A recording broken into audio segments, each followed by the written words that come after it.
For years, every expert in the energy industry agreed on a single, inescapable number: $600 per kilowatt-hour for a battery. That was the price, and as far as anyone was concerned, arguing with it was like arguing with gravity.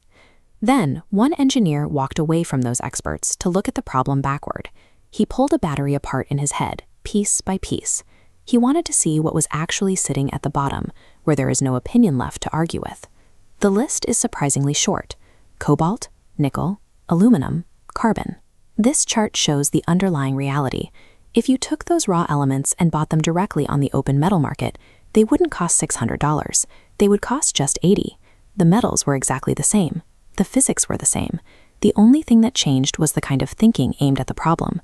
When we face a new problem, our default setting is to use reasoning by analogy. We look at how a problem has been solved before, by us or by other people, and we copy it with a few small tweaks. 90% of the time, this is exactly the right move.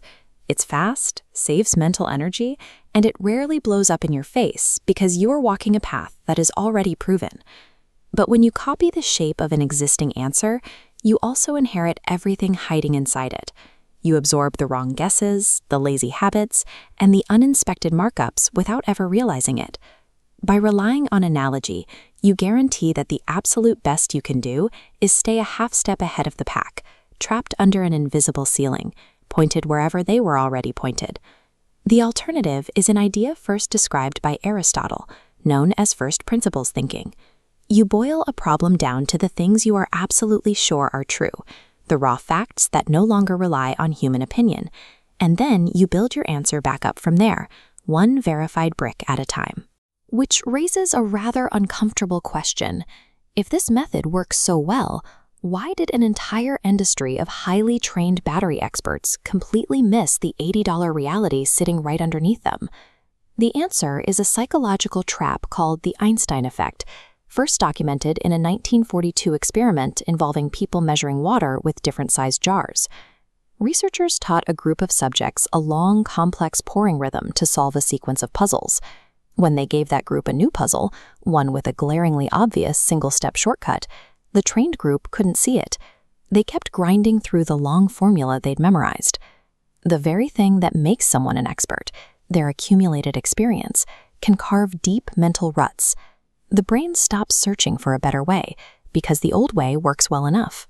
You can see a cousin of this trap in what psychologists call functional-fixedness. In a famous 1945 study, people were given a candle, matches, and a box of thumbtacks, and asked to attach the candle to a wall. Most people struggled for a long time before realizing they could simply empty the box, tack it to the wall, and use it as a stand.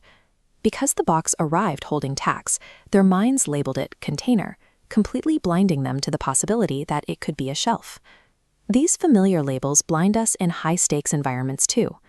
For decades, everyone knew that launching a rocket cost tens of millions of dollars, simply because that is what rockets had always cost.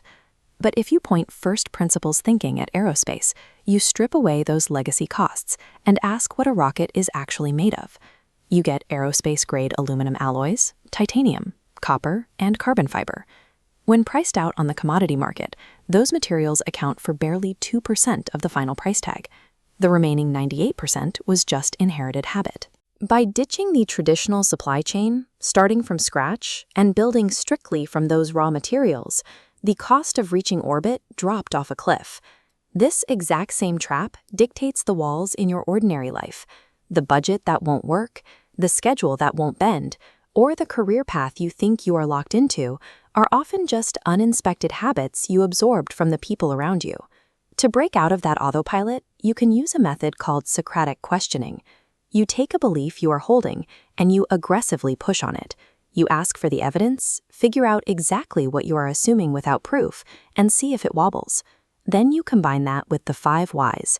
You ask why something is the way it is, and when you get an answer, you ask why again, drilling down layer by layer.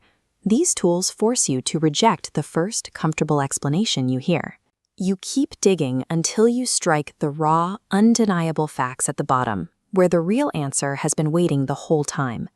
The hardest part of this entire process is that your unquestioned assumptions never look like guesses. They show up in your mind wearing the mask of plain truth.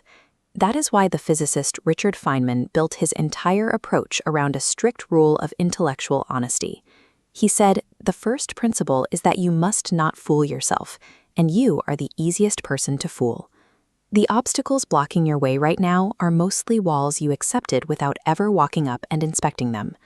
When you stop memorizing the rules everyone else is repeating, and instead build your knowledge upward from verified parts, you trade fragile habits for something much stronger. You build understanding that bends and adapts instead of breaking, because you laid the bedrock yourself.